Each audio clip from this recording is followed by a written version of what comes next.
Happy Saturday to everyone out there. Happy day. This is the very first live cast of Kick It.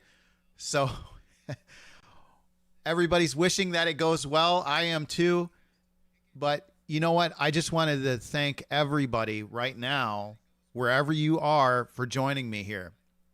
I've got something very, very, very special to share with you. It's something that a lot of people have been asking me to do for quite a while now. Kick it. How do you make your music? Kick it. Can I see behind how you make your music? Kick it. How do you put it all together? Well, you know what? This is the first episode. We're going to do probably 100 of these for every single song that I've recorded up to date.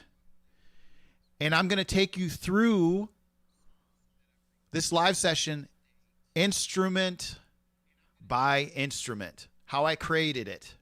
You're going to see everything from piano, drums, background vocals, whatever went into the song that made it what it is, and how you hear it, pretty much. So I'm very proud of the music. So many hours have been spent into sitting down on a chair with my acoustic guitar, thinking of how I'm going to write this, what am I going to write when I'm inspired, what comes next. Do I start with a little music, then do I build the vocals around the music, or do I start with some music and fill that in? It's all an interesting process. So what you're seeing right now is the screen. I haven't really started taking you step by step yet, but what you're not going to see is loops. Everything that you see here is instrument by instrument. I play about 12 different instruments. I've been playing instruments since I was a young child. And there's so many stories on how I learned how to play drums. It was a matter of fact, how I learned how to play drums was an incidental moment.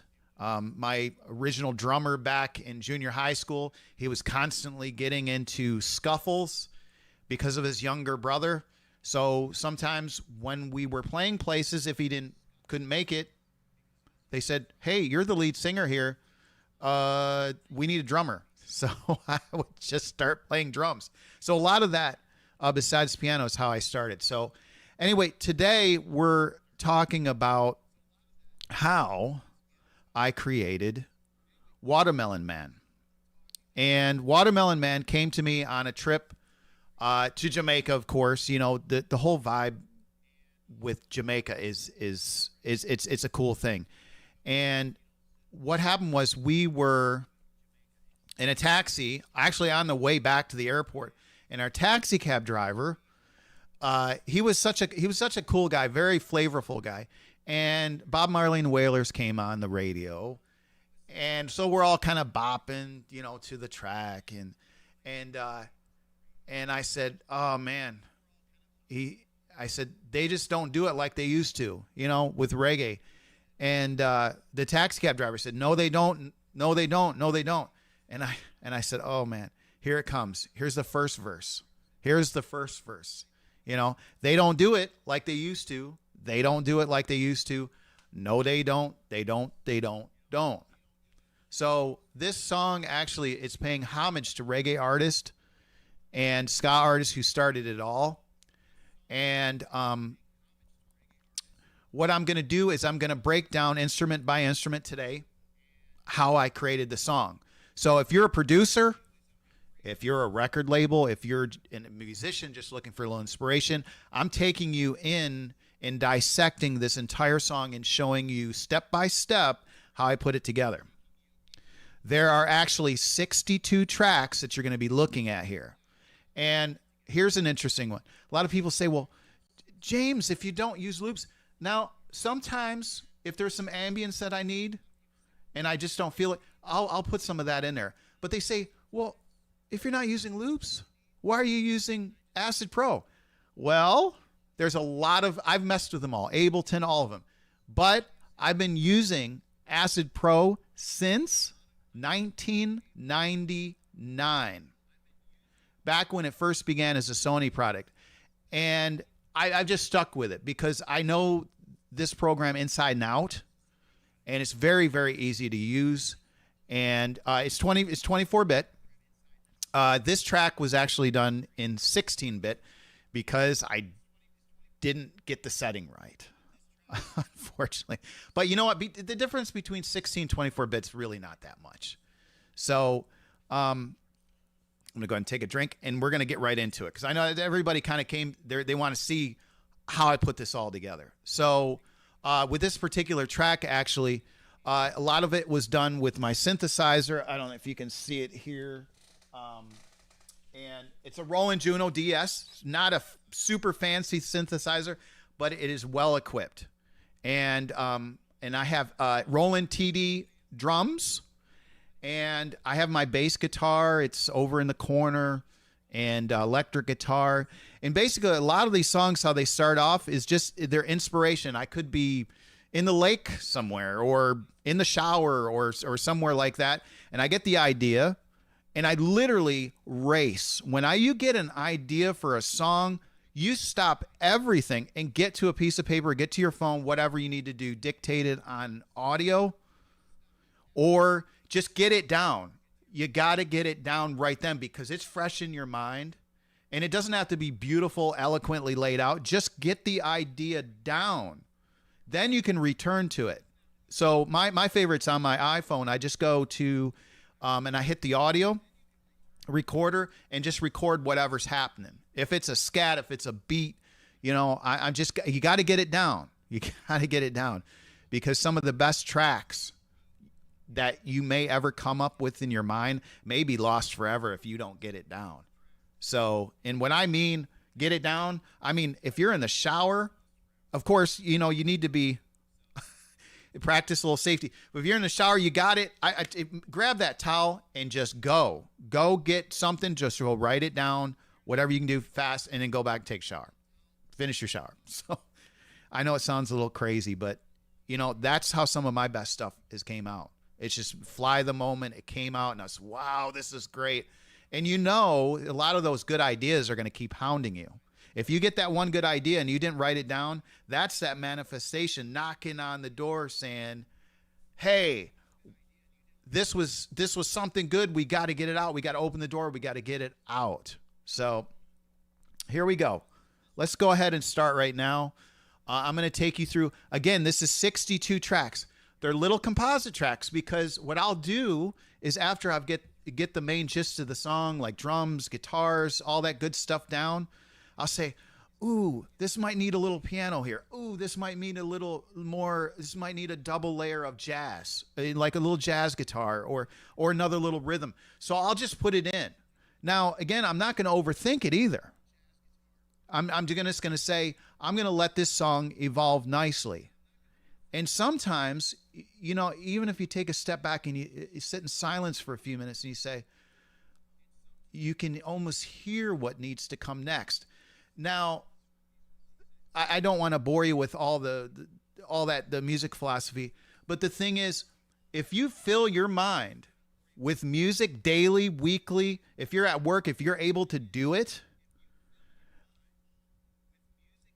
just keep the music going. Just get your earbuds on because, again, it's like food you eat.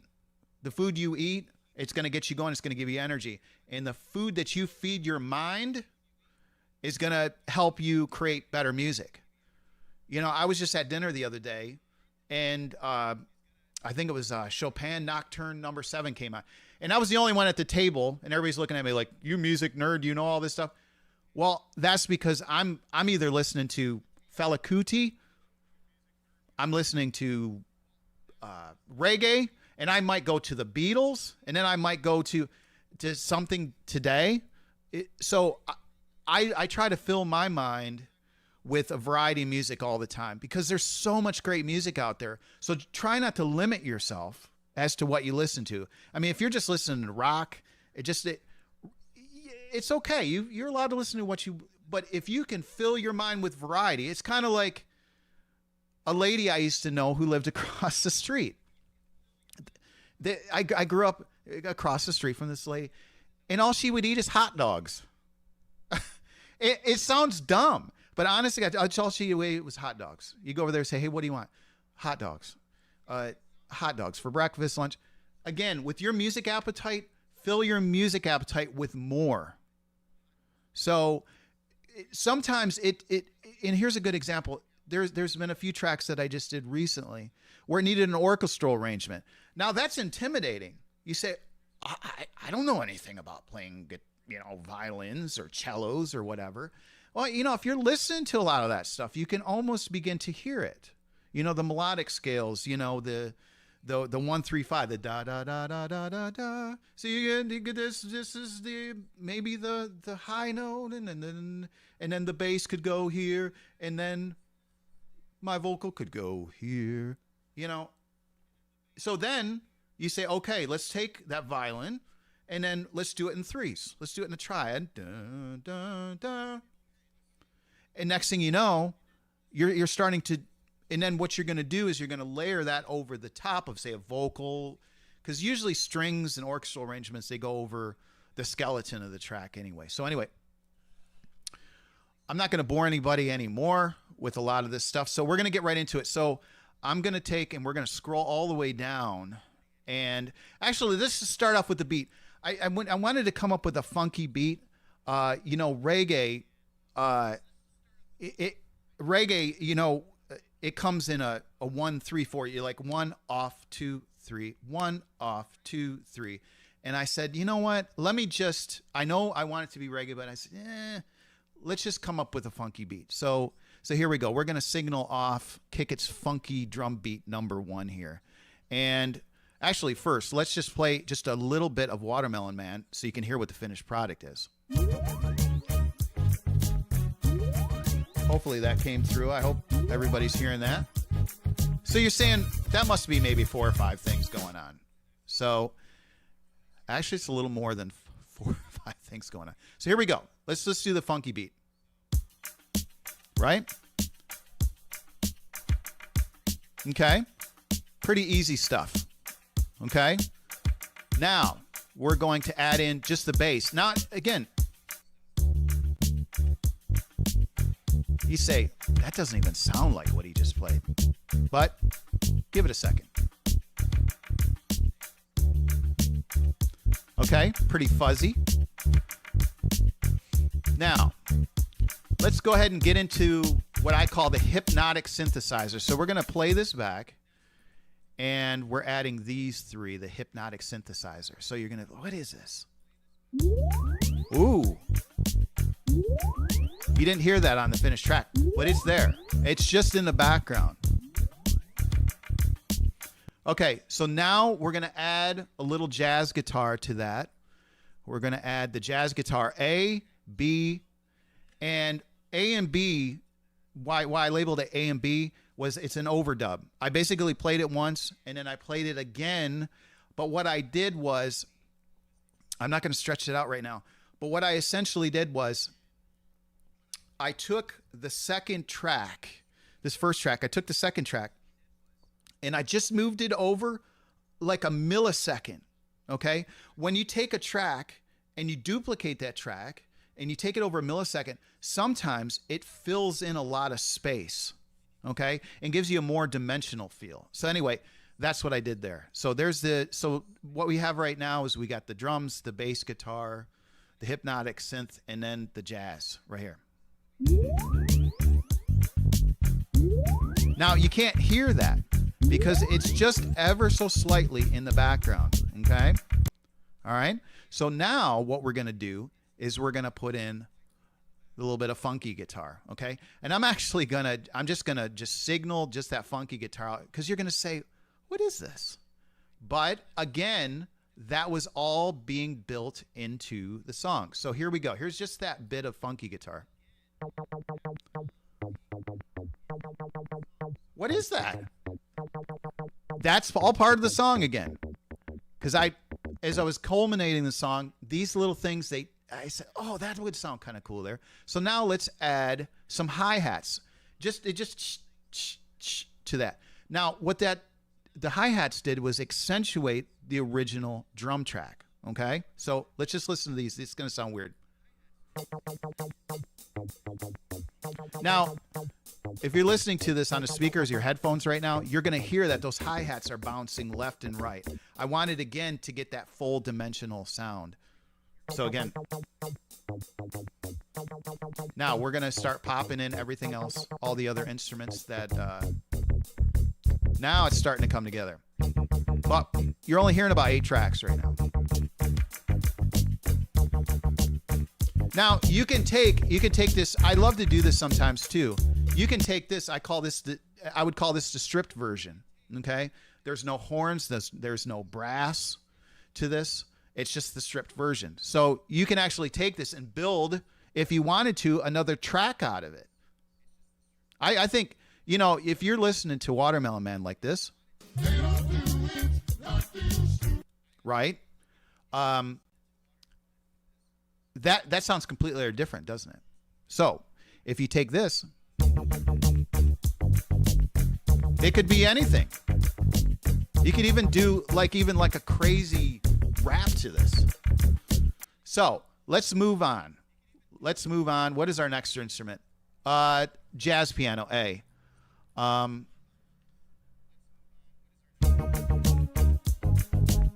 Now there's that overlay I'm talking about. Dun, dun, dun. And then finally we're going to add in the brass. Done by the synthesizer. There we go. There we have it. So there's our complete intro right there.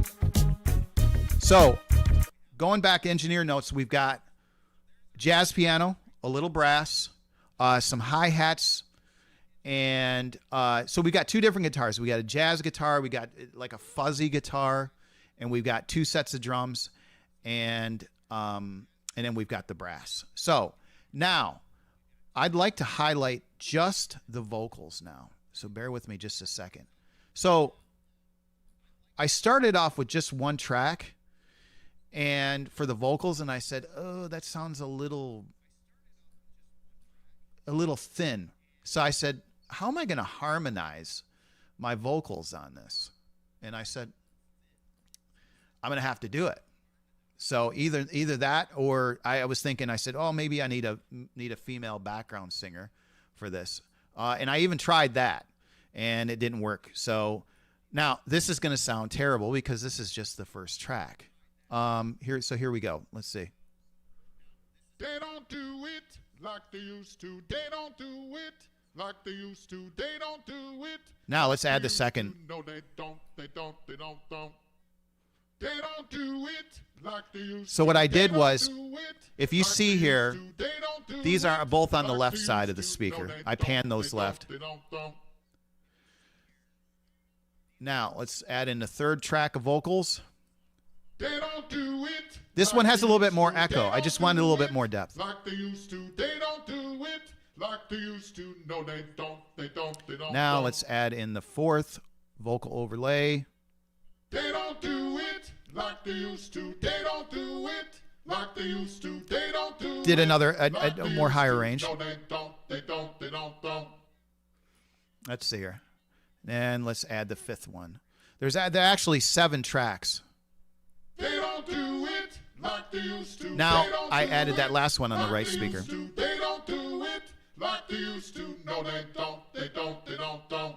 Okay, we've got that, and you know I could go a little bit more in depth too, as to I believe there was just a little bit of reverb to the 2 tracks, and again I moved the second vocal track just a millisecond to the right just to give it a little bit more depth. Let me take a look here and see if I can find. There's a lot more instruments to come in this track. I think these were all of the vocals from what I can remember.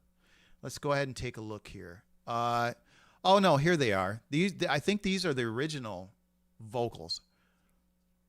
Oh no, these are actually my vocal scats, which we'll get into as well. I called it the vocal scat. So let's see. They don't do it. You can't hear it because it's very low. So let's actually get to this last bit here. Because we're going to get to the second part of this. Right here we go. Now that sounds awful, doesn't it? Because what I was doing there. They don't do it.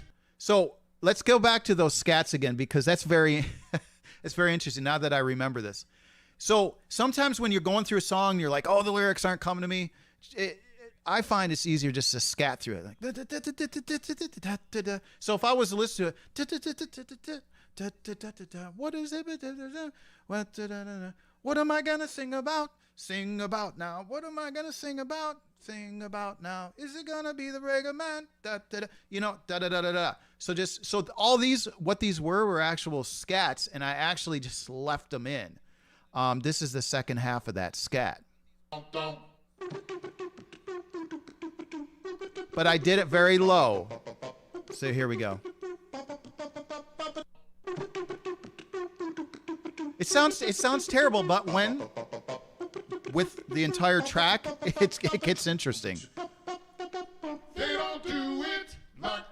Now let's see. We've got more of the vocals here. This is the backing main vocal we're gonna add there. Here we go.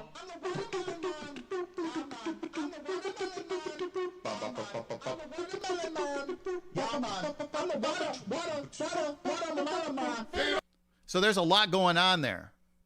So I can't I'm trying to remember when I got to that section of the song, kind of how it came. It was kind of like, ooh, you got lucky on this one, because the scats were really just kind of architecting my way through the track. And when I got to, you know, I'm the Watamelon Man, it just worked with the scats, and that's why I left them in, because it actually worked with the scats. Sometimes you get lucky, you know, and sometimes you'll build something and keep trying to build off it, and you just can't get it right. So you say, the heck with it. So this day I actually was like, oh, finally something went right. Because you know how it goes when you're creating a track, you get all these ideas and you're like, yeah, this is going to be the best thing I ever produced. And then it's like, it's terrible. And you're like, oh, and then you start second guessing yourself and like, oh, I hate this. I don't want to do this. You know, us temperamental artists, you know? So anyways, so now let's go back, and now with those scats, let's add in the fuzz organ. And here we go. These were where it got interesting. Here we go.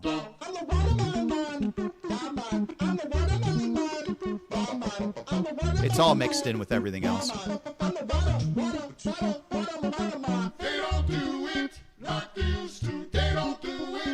There's these little blips with the fuzz organ. Now, what I'm going to do is I'm going to play everything up to this point so we can get an idea. Actually, let's go ahead, and we left out the jazz guitar, so let's play that. Let's see. Oh, that's actually the bass. That's another bass track. That's a separate bass track. That's the more sticky bass track. So there's actually two bass tracks to this track. So here we go back to the original, which is here. Remember when we first started this? Let's go back and just see, it's more fluid. And I said, something needs to happen. So rather than delete that bass track, I said, why don't we just add on to the bass track and do something a little bit more sticky? And that's how it began. So actually, let me find that. I know, unfortunately, when you get to that many tracks. So again, so here we go. Now it's hitting a little bit more.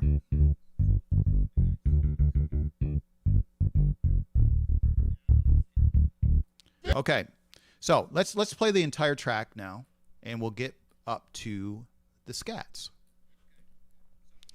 Let's highlight this, unhighlight these. Bear with me just a moment, and here we are. Okay, so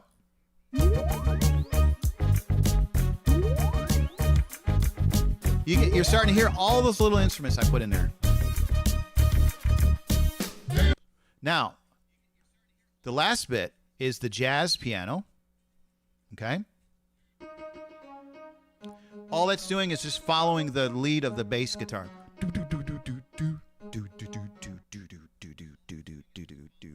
Okay? Because again, when I played it back, it just didn't have that flavor yet. So, you know, as you can see, when you're building these tracks, you know, sometimes it's good to, you know, do an hour or two session. And when it starts to feel like it's beginning to be a lot of work, just take a step back, go get a coffee, go get something to eat, and come back to it with a fresh mind. Because we've all been there.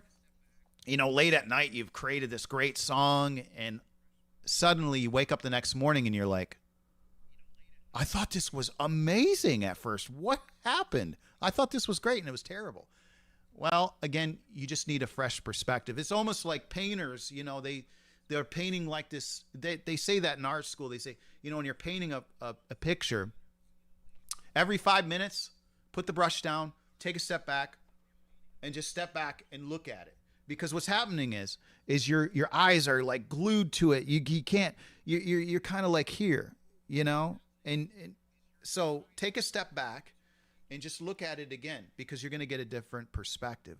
So I'm looking at these bits here with the jazz piano, and that's what happened. I said, it sounds good, but it just doesn't have that flavor yet.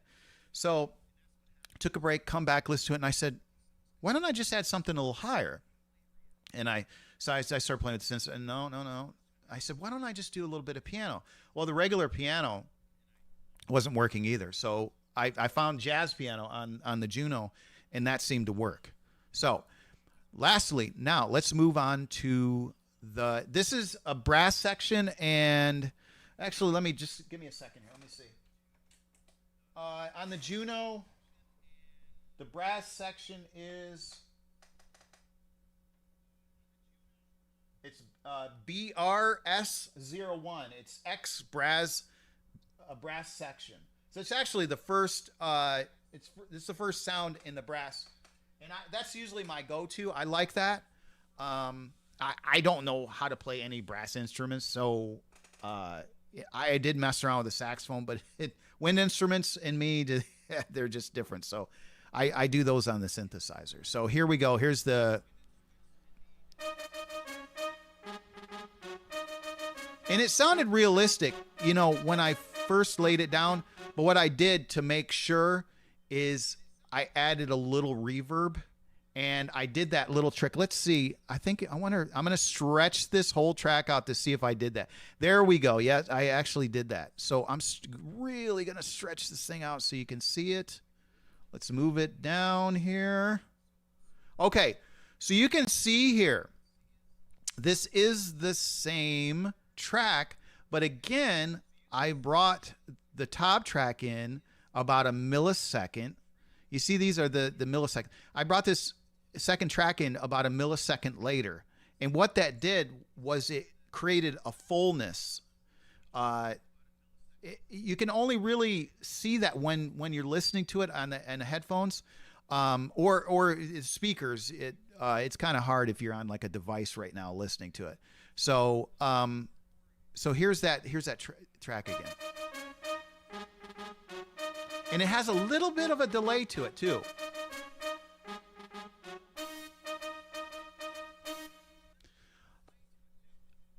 Here's something interesting. And take this with you right now, okay? Take your favorite, and I'm gonna do a live on this eventually. This is so vitally important. We live in a day and age right now where we have access to so many different tools, so many different devices. I mean, it ranges from AI voices to, it's unbelievable the amount of stuff that we have access. Stemming. You need to write this down right now. Stemming. If you don't know what it is, I'm going to tell you. One of my favorite artists to stem there's two, is Michael Jackson and Led Zeppelin. when I'm kind of getting my creative juices together, I will go through and I will take like anything from Michael Jackson and I'll take it apart. So it go online and look up stemming. It's basically what you're doing is you're listening to one particular section of the song. You can just listen to the drums, or you can just listen to Michael sing, or you can just listen to his background vocals. You can stem anybody or any artist track out there. You just basically just breaking it instrument by instrument. AI is unbelievable where they can do that. So what I like to do with drums, especially, is John Bonham's drums. You sit there and you've listened to this one song 10,000 times, but you're like, how did they do it? Well, now stemming allows you to see that. It allows you to see inside how the artist, what they did exactly, even the bass lines, the guitar riffs, or even the sections like if there's a rap song, how they were able to overlay things, how you're like, oh, look, they ping ponged it to the left, and oh, look what they did, they add a little reverb to the right. The only reason I say Michael Jackson, Led Zeppelin, you listen to Michael's vocals, it will blow your mind. He was such a perfectionist. Everything is so crystal clear, perfect when he does it. So when I'm looking on doing like a vocal arrangement, whether I've got, some oohs and ahs going on, I kind of just reference back to Michael Jackson, and I go do some stemming, and I'm like, okay, I need to do this maybe this way, because it's inspiring. Or the drums from John Bonham. There's a lot of great artists out there. Just think, everything that you listen to on a daily basis, or maybe you've been listening to for years, you can piece it apart just by stemming the artist. Just what we're doing right now with these 63 tracks is, God, that's a lot of tracks. But sometimes that's what it takes. If you're a solo musician and you don't have a band to come in and lay down the skeleton track and get your 5, 6, 8 tracks down, it's easier for an engineer just to go through and say, okay, this is the amount of tracks, and to work with that. You've got somebody that you're solo, and you can play some instruments, or you can do beats or whatever. It's very important.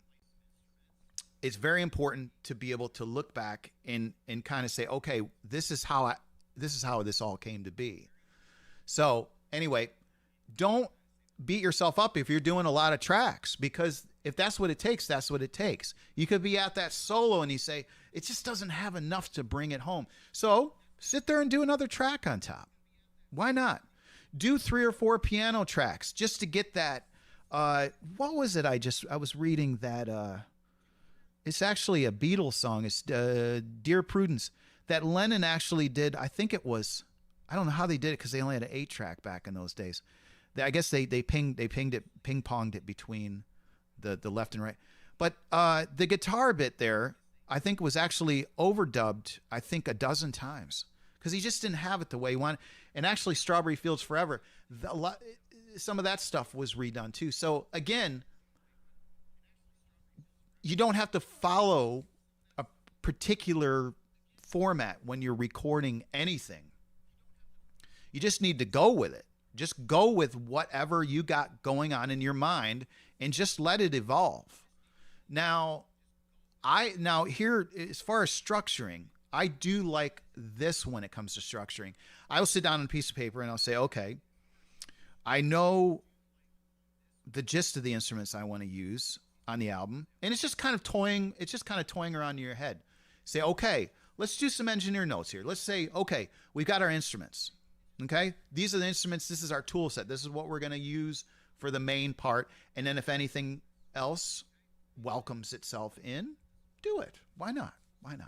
So, and then you can say, okay, we're just going to use drums and then maybe some bongos. So we're going to say, okay, I like the drums. Usually, I usually like to do one drum and usually like 75% left speaker, 25% of the right speaker. So again, you're getting that down. So whenever you start, you say, okay, that's going 75%, that's going 25%. Then your bass, you can do center, or you can do, since you have that 75% less in the right speaker for your drums, you can say, okay, I'll fill that with some bass. And then get your other lead instrument, whether it's piano or your vocals, and just get those 4 things down, okay? And you don't have to be like a math wizard and you just, oh, but I'm only off 3%. I need to fill it. No, just get whatever sounds good and then stick with that through the remainder of the album, because that consistency is key when you're recording. Our ears are attuned to, if you're listening to something that sounds from like the 50s and then something that sounds really crispy, like lo-fi to like hi-fi, we really don't like that. Our minds, our ears, we don't like that. So kind of get some consistency built there. So from an engineer, producer perspective, you need to kind of get that down. So now all your overdubs, you get a little bit more freedom with that. So because, again, you're not just going to be using 3 or 4 instruments typically when you're recording a track. You're going to be using a lot more than that. So again, just find what sounds good. And when you do find what sounds good, write it down as a note, because everybody's different. Your voices are different. Your tones are different. Your drums, whether you're doing acoustic drums and miking it.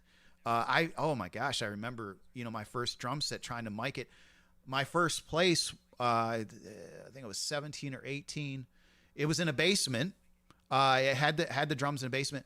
And some friends of mine, they brought over carpet, tons and tons of carpet. Oh, Jimmy, we gotta put all this carpet down here. I'm like, hey, what the heck, So we put carpet on the ceiling, the walls, the floor, and wow, what an amazing sound. Here you have this rectangular basement, and you have the drums in the far right side of the basement. In the middle, okay, of the basement, okay, against the wall, far right wall. Then you have the stairs that leads up to the first floor in the middle of the basement, okay, directly in the middle of the basement. So now you've got kind of an area that goes around the stairs, right? So when the drums, the sound carried probably from the left or right and just kind of looped around over and over again. Some of the best sound. Only had to put 2 mics. I had to put one on in the bass drum, and I had to put one over the top of the cymbals. Some of the best. It was kind of like going back to Zeppelin. They were always trying to get his drums to sound a little fuller. They actually did, I think, one of the tracks, I think, in a church, or cathedral or something, and they held the microphones up top, and the sound was traveling. Anyways, if you can get that, again, this reinforces, write down the notes of what you did and what kind of sound you produced, because there's nothing more annoying than saying, but it didn't sound like this yesterday. It didn't sound like this, it doesn't sound like this today. So again, just kind of jot down some notes as to what you're doing. And that can, like I said, vary from drums to your guitars, level checks, everything. Tape is my best friend. I mean, I've taped things over the years, just a little piece of blue tape somewhere, with some notes as to what goes where and why and so on and so forth. So, again, if you get in the habit of that, the music will stay more consistent. So let's go ahead and get back to this track here. I know we've been kind of off the beat going with everything. Let's go ahead and we got to kind of minimize that. Again, if you just join, a lot of people say, James, why, if you don't do loops, if you just do your own instruments, why the heck are you using Acid Pro? Again, I started with it way back in 1999 when the kind of the computerized recording began, and I've just stuck with it. I've used everything. I've been in different studios, and like I said, Ableton and all those others. Whatever you're using is fine. Whatever you're using, whatever works for you is good. The reason, again, I know this is because I've been using it for, I don't even want to do the math, how long I've been doing this. So, and it's always been for fun. But, let's go ahead and get into, we were at we got through the intro and we got through the first verse, and then we're going to go into the break, which is right here.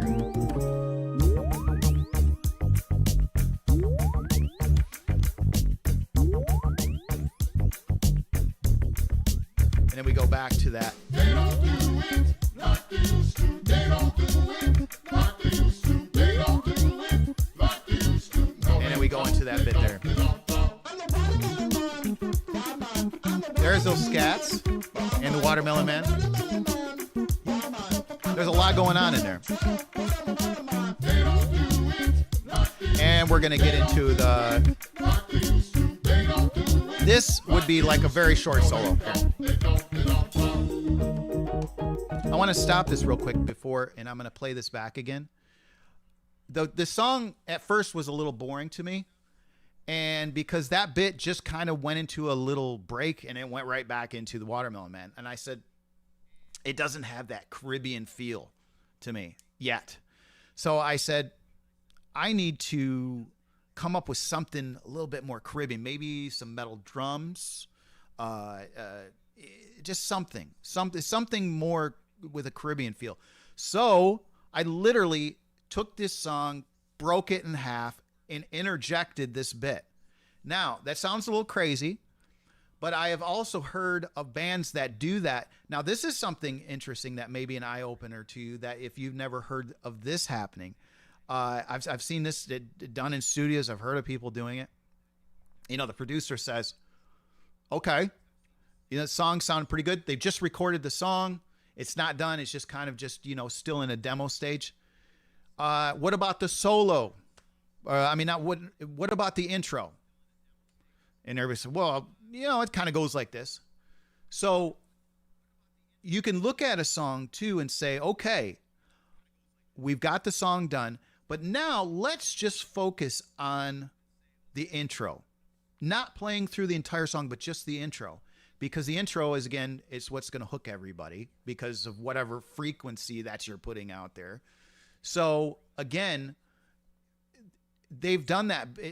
A lot of bands have done that too, and still do it today. And you say, okay, let's roll it back, and now let's just do the solo, and let's just hone in on the solo. Okay. So now in your mind, you're saying, okay, we've got the intro down, we've got the solo down, and the rest of the song we've already got.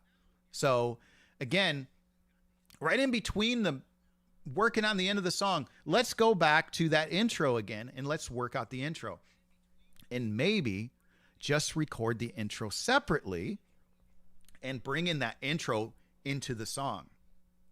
Okay. I've seen that done. And not everybody talks about it. It's not like a big secret, but not everybody talks about it, you know, because you've seen and heard probably some elaborate intros out there. And sometimes if you've heard it live, you say, wow, how the heck would they have put that together? Well, that's because, again, they were just focusing on that. I can't testify to this. I don't know for sure, but I think like that the Queen song, Bohemian Rhapsody, I think they were doing that in bits and pieces. I don't think there was any way. Metallica's famous for it too. You know, I mean, some of their songs are 10, 12, 15 minutes long. Okay. I can just envision them. And again, this is just speculation with Metallica and Queen, that they say, okay, let's work on the intro section. Let's work on the third section towards the end. So they might have broken it up into 4 different parts of the song, you know? And then once they have all those hammered out, then they may just go through the entire song all at once, or again, do those sections and just add them on, you know? I have seen this done in a studio where the song, everybody just stops at the solo. Okay. Then, right, everybody's listening to the song through the headphones, and then everybody's counting down 3, 2, 1, and then boom, they start kicking back in at the solo. Okay. So again, you can do that. So that's basically what I did here. Was I interjected this bit here, and let's just focus on, let me zoom this out so you can see what it is. Let's see. Okay, so here we go. We've got the funky bass. Now, I did a tambourine, and I actually got on an organ, and organs are always famous in reggae, and a Moog synth. Here we go, and I had 3 bits of that. So actually, let's see. Let's have some more. Let's have some more fun here. Let's just take it one step at a time. I get a little excited when we're talking about music, so let's just do the bass bit here. So we just have a simple bass bit. That's right here. Now the hi-hats.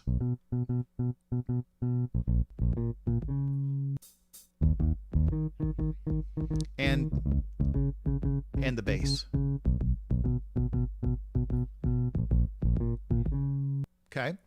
So we just basically have a bass pedal and the bass right there. Okay. Now started adding on some more bits with the funky bass.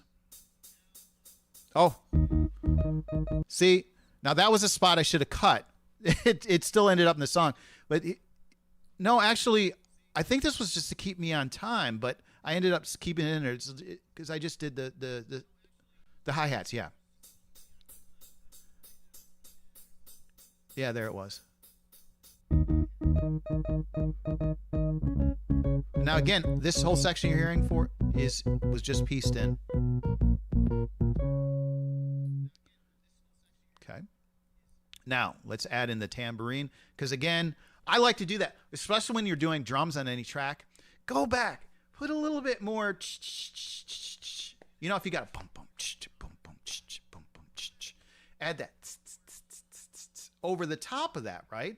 Or even add another bass pedal and maybe put it a little farther in the speaker, like boom, boom, boom, boom. You know, just anything that you need, but just listen for it. Say, oh, this needs a little bit more of this. This needs a little bit more of that. So there's that tambourine. Very subtly. I put it in. Now, here comes the organ.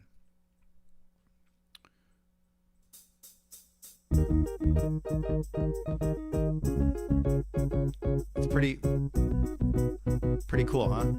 I love that. I love this little bit. I'm so proud of this little bit. Let's just hone in on that little. I just kind of was, you know, the so let's see. Let's see.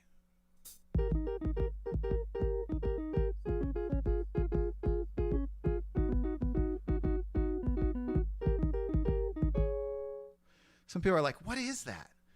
And I even had one person said, that's too terrible to be a loop. And I'm like, yeah, because I did it. You know, that was the one thing, and I still struggle with this today. I hate keeping a metronome in the back. So, yeah, I do lay out the drums first to kind of keep myself.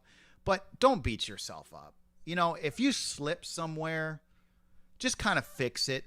You know, matter of fact, let's look up here. With this. So if I stretch this out and highlight this, okay, you know, if you look here, you know, I'm like, okay, you know, I'm like, okay, there's the bass right here. And I'm like, okay, the bass is hitting. Oh, look, the bass might be a little off there. Yeah, sometimes you can cut it and put it, you know, right on the drop. But again, don't kill yourself over it. Unless you really hear it, just move on. You can always do that. You can always do that stuff later, you know? Everybody seems to have this preconception that everything has to be perfect. Again, you know, there's nothing the matter with going with perfection either, but just don't drive yourself batty over it. That's what I'm saying. Just don't drive yourself. Because again, you're going to exhaust yourself, and then you're not going to be producing good music because you're going to be too exhausted to do it. And I know it seems a little opinionated, but it's true. You got to catch yourself sometimes and say, you know what, I'm not gonna beat myself up over this too much. So, now, this is the Moog synth added to it. Hear it?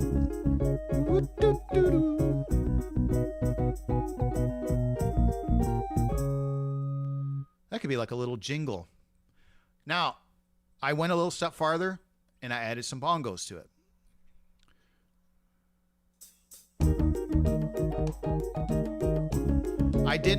I didn't do the bongos myself. They were all done with the synthesizer. Now, I even took it a step farther. So again, you know, when you're listening to music on the radio or whatever, you might be listening to 20, 30 composite tracks just to get it right. So again, there's a lot that goes into it. You hear that? I don't know where that came from. I must not have gotten rid of that. So again, you know, it's not about perfection. Here we go. The synth lead. And let me actually raise that so you can actually hear that.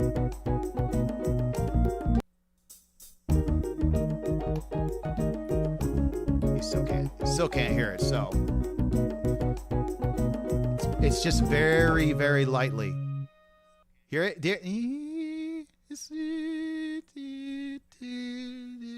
That's all it was doing in the background because I just needed something, just a little bit more of something. So again, and then there's some crashes right here. Here we go with the crashes.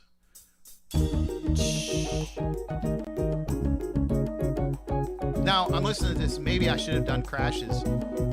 You know, like maybe a crash. Maybe another one.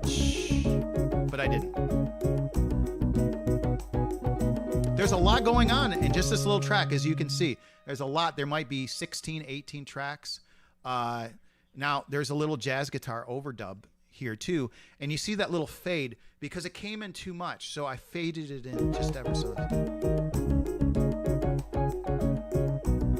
It's so cool. I just love this little groovy thing. I'm almost thinking about now, just after listening to this, after, you know, it's been probably 2 or 3 months since I've, you know, went and opened this up, to maybe copy and paste it and maybe make it into like a little instrumental thing. So it's nifty, cute. It's, you know, it could grow into something else. So we are into the middle of the track, and let's move on to the next bit of the track.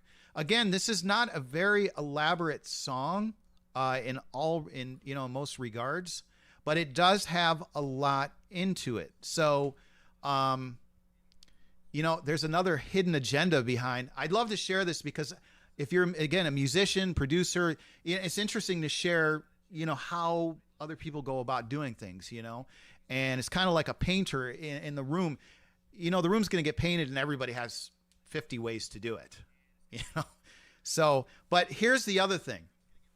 This track right here. Now, I don't know what this is time stamped at right now. What are we at? I don't know what time we're at here. 12:54. I'll remember that. Hey, YouTube. Hey, Instagram. Let's start off with Instagram.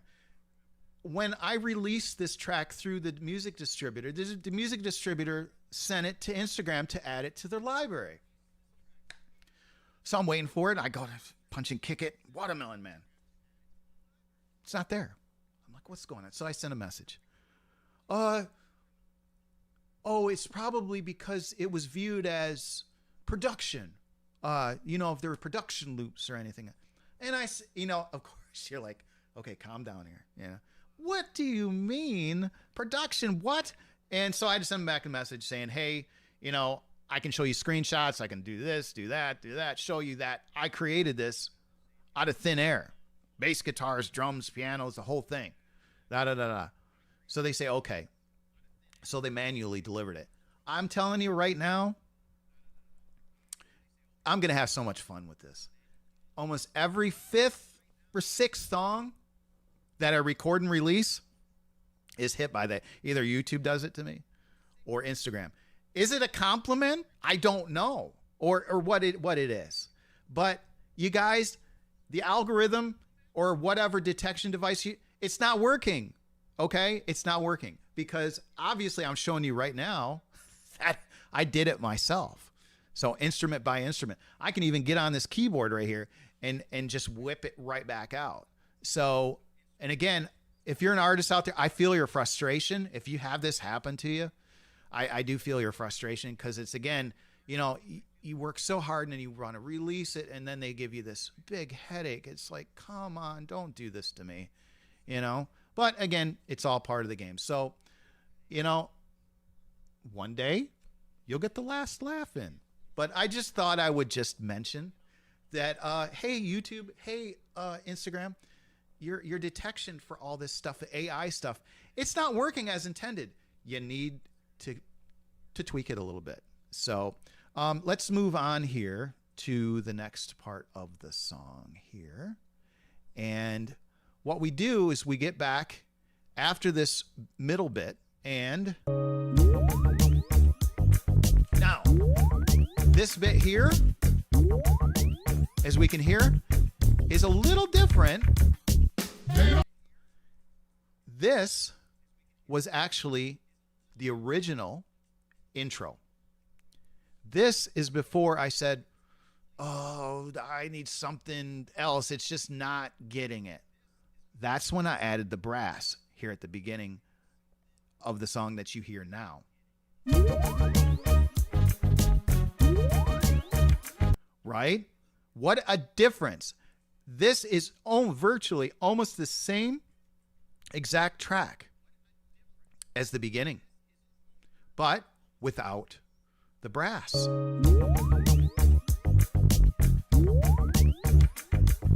Let's listen to that again. It's unbelievable to me.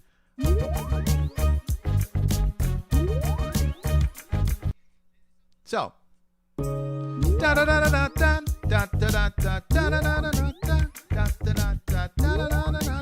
see, just that one instrument can make a big difference.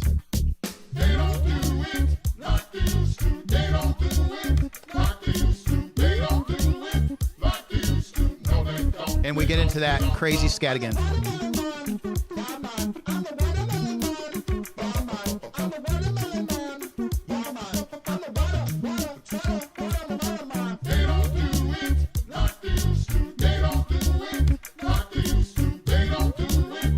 Now, this is the same repeat of that funky bit. And let me tell you right now, when you're interjecting a whole new section of music, you've literally opened that song up for like heart surgery, you know, and saying, okay, something's got to be added here. Oh my gosh, the fading in, fading out, how does it transition? Oh, is it going to sound completely together different? You know, all these things add up, and I'm looking here and seeing, and I think I hit a home run because I don't see very many fade marks into this. It literally just goes where it's left off. I'm looking for that. See this right here? It's just a, you know, everybody knows if you're a musician, the fade out. And I love, again, with acid, when you're doing fades and whatnot, just how many different types of let's go ahead and do this here, and fade out type.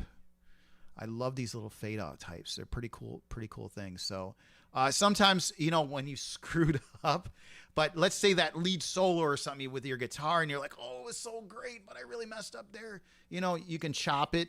Again, you can fade it, or if you've done a kind of a repeat of the riff during that solo, you can actually get in there and chop that out. Yeah, it's a little cheating. You can chop that out and put that right in there where the funky bit is at. So it's always a cool thing to do. And oh my gosh, again, if you're just joining me, I've been working with this program since 1999. I think Sony originally owned it, and they sold it to Sonic Foundry. I can't remember. So anyway, that's why I'm still using that today, because I started, I think it was when it was like 3.0, 4.0, and now I think it's like 12, 13.0 or whatever. I just love, I love anything to do with Sony. I love Sony. If there's anything Sony, the TV, anything, it's Sony.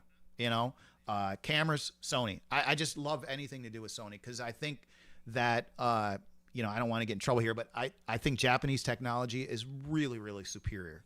I just love their technology. So, and talking about Sony. I don't know if any of you out there, it doesn't do anything with music, but again, it has something to do with Sony. I used to play Star Wars Galaxies, the MMO, when it was owned by Sony. So anyways, Sony. Gotta love it. So let's get to the outro here of the track. Let's see. We're not quite at the outro yet. We've got one more repeat here. And in case you're just joining me, I'm just going to take these tracks. Let's take the drums out. Now, again, that was done with the Roland TD. Love the set. And let's go and let's put in. So again, this is how the song started. We got the drums and let's add in the bass guitar. Let's stretch this out so we can kind of really, really see it. Okay, so here we go. You would say, man, kick it. This sounds terrible. But again, it's just the beginning. You got to start somewhere, right? Oh, sounds awful. So let's add in that hypnotic synthesizer. Let's play that one back. Woo! Now it's got a little flavor to it. And let's add in the jazz guitar.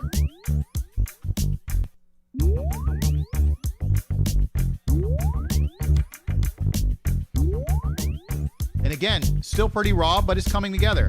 Now, I call this a funky guitar. It's just my guitar, just clean. But I kind of picked it.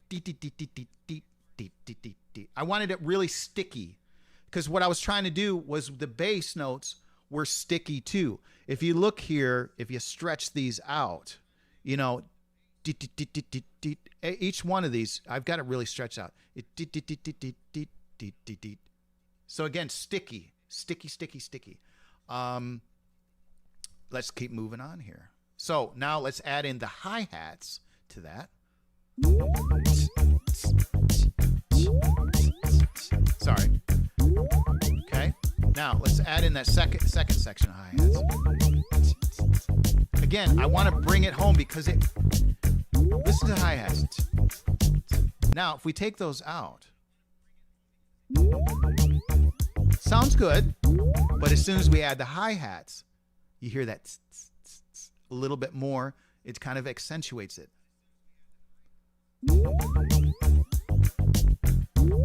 Now, I remember when I was doing this, I said, it sounds good, but I need something else. So I started thumbing around, and I said, there's nothing on the drum set. Why don't I go over the synthesizer? And I said, I'm looking for a bell, something, anything. So I said, oh my gosh, there's a cowbell. So let's add the cowbell into it.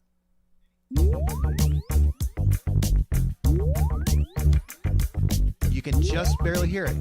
Ding, ding, ding, ding, ding, ding, ding.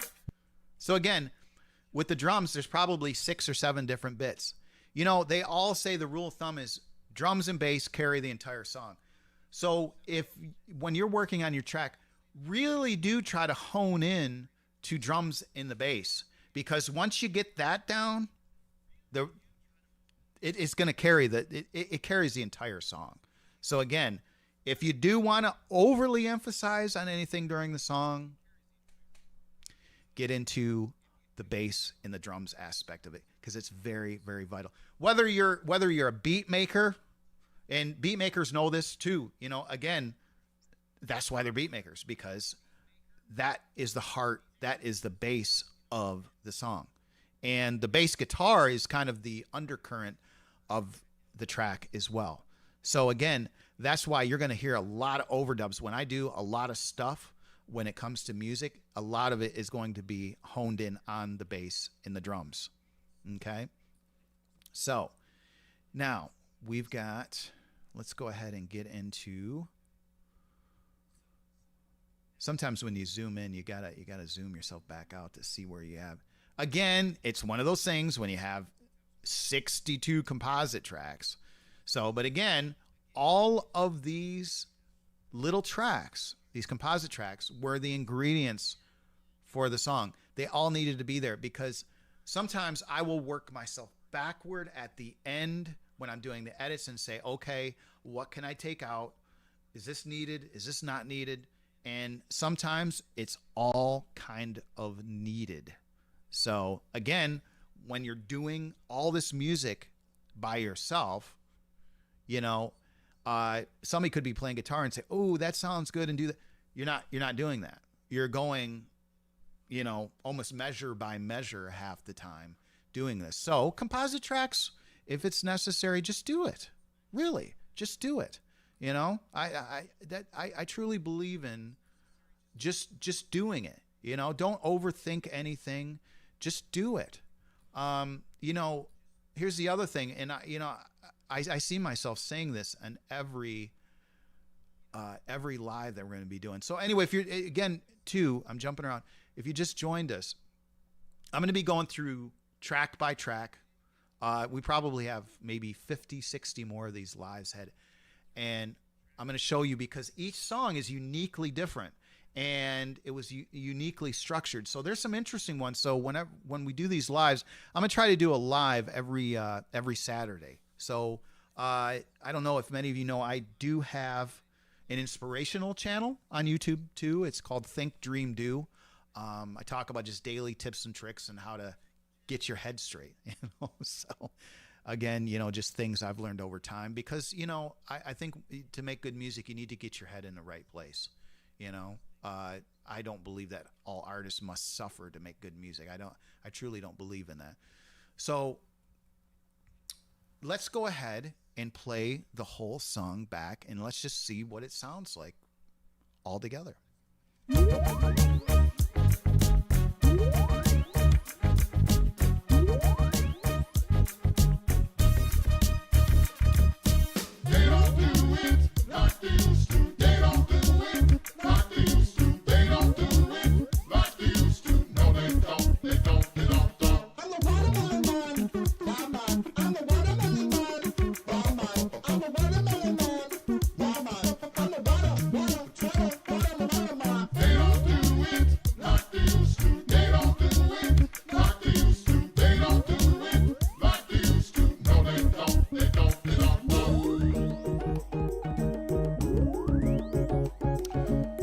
Everybody, thank you so much for joining me today. I appreciate you taking the time out to spend this with me. I hope, parts of this video, hopefully it resonated with you. Hopefully, you picked up maybe a tip or trick here and there from this live session. Again, it's my goal, a number of things. I want to make sure that my work is cataloged. I want to make sure I show my friends, followers, subscribers, and anybody out there how I make my music. It's very important. And hopefully, like I said, something in here may have taught you, maybe inspired you to do things a little differently, or maybe even enhance what you've already know. I'm learning things all the time. It's interesting when you're sitting around with other musicians, you're always learning things. And the most important thing is to always keep your ear open. Don't try to be the know-it-all. Oh, I know all this stuff already. Hey, I've been at this. Look at this. Let me show you something. Now, bear with me just a second.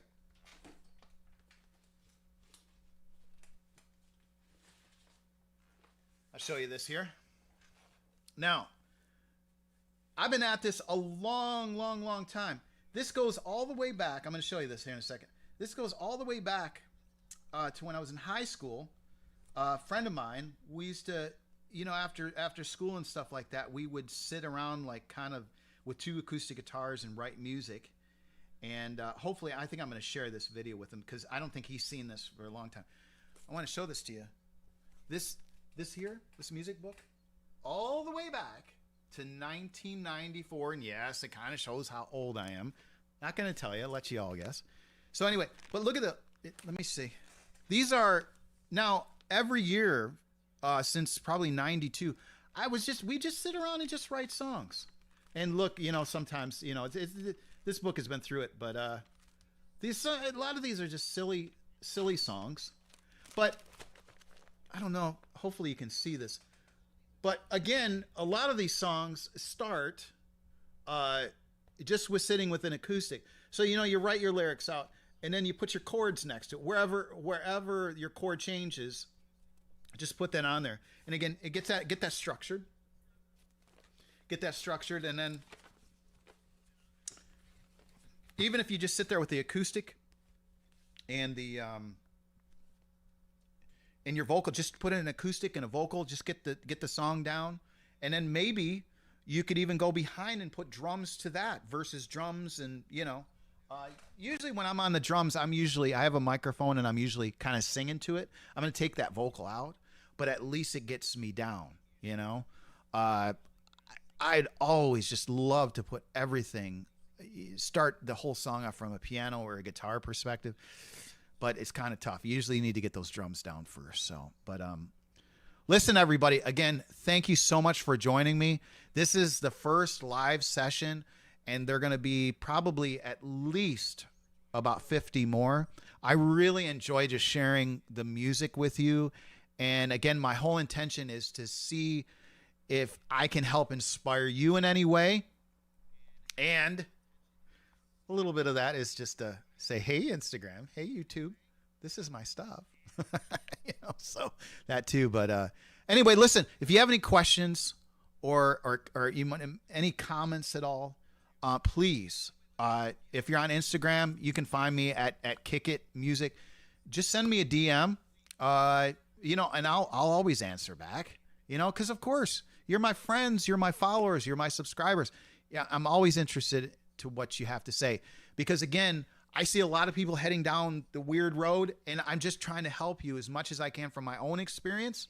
Not saying that my way is the best way, but again, I hear a lot of people saying, "Oh, I've got to get my room padded. Oh, I got to get all these producers." No, what you need to do is you need to spend a lot of hours with yourself and learning about yourself and your craft, and just keep at it. That's really what it's all about, is just keeping at it. The only thing I've really gravitated to after all these years is I can put together a song a little bit quicker than I used to, because I say it's kind of like you're out golfing, metaphorically speaking, and you hook the ball and you say, oh, I need to adjust it this way. So when I see myself falling into those little pitfalls, I say, oh, seen this before. We're not going to do it this way this time. We're going to do this. Or if I get frustrated, I say, oh, here it comes again. I know what to do. So again, these are little things that you learn, because again, one of the most personal things that you can do is to write and compose music. It's probably the most personal thing. There's authors out there that write books. Again, personal things, because what makes it personal is these things are all your manifestations. These are things that have happened to you, thoughts, fears, emotions, all tied into what your life. And what you're doing is essentially you are sharing those thoughts, experiences with people and hoping that it resonates them. But you're taking it a step further. You're playing an instrument, or you're coming up with the music and by other means.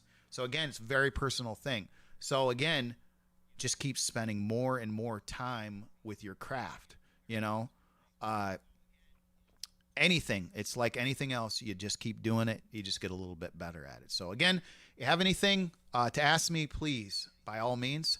And I just want to thank everybody for joining me. I'm so grateful that you stopped and took the time to watch today.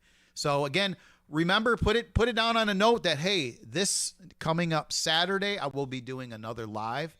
And again, if you want to hear me blabbering about life skills, and I just did a live on how to punish a narcissist yesterday on my YouTube channel, Think, Dream, Do.